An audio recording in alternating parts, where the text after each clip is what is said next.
Prophet War is a source of inspiration for me personally. He's a true human being. Some people have abused him.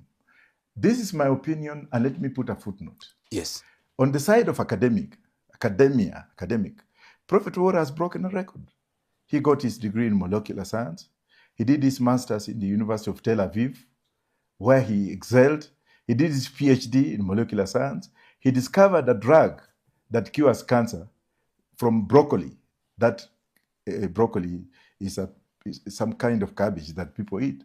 Prophet War was in Oklahoma State University, and Prophet War was appointed to be the first black dean of Chicago Medical School.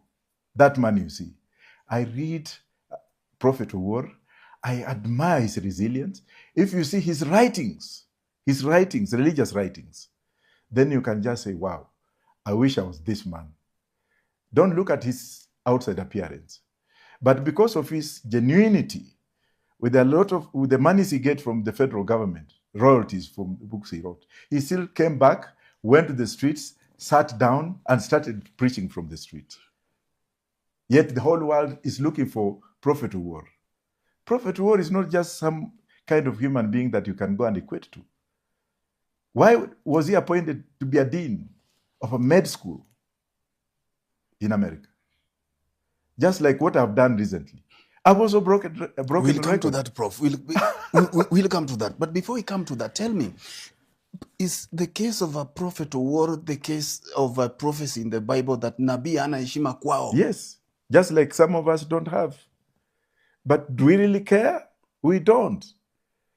People look at us as just kind of garbage collectors, but that's good. Make your own opinion, talk about me, fit your ego, but you'll not change my mind. Because look at the kind of prophecy that is given. Almost everything has been fulfilled. He began, I could hear him begin, he began talking about the Israel-Iran war way back in 2004, something like that, Almost everything that he has prophesied has come to pass, but Kenyan seems not to be listening to him. I was a very close friend of Prophet T.B. Joshua, All the right. late Joshua.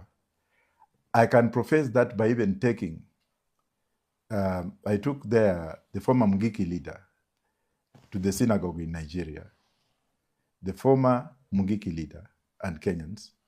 I sat with the late T.B. Joshua. He used to send his helicopter to pick me from Mohammed Mtala Airport in Lagos to his synagogue.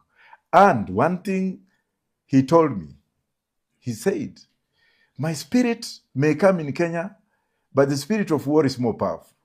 I would have opened my church. I have my people who have come from Namibia in Nairobi. But this man, war, his spirit is like spark. And that is Prophet T.B. Joshua telling me, and when we were in the synagogue, you can always Google, when he gave me a chance to speak, before he spoke, he said that this man comes from a land of prophecy. There's a great man of God in his country.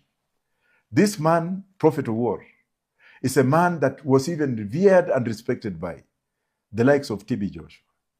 And my heart melted. I was so joyous. I had bumps. I had tears coming from my eyes. I was like, is it only me who had known? Is this man telling, has he read my mind about this man? Wow. But here, I've seen people writing. I saw the Standard newspaper writing stuff about him. And I was like, I'm not saying that he's a saint, but I'm speaking from conviction. Have you met him, the prophet? Yes, I eventually met him. And the man, the way he welcomed me, and he told me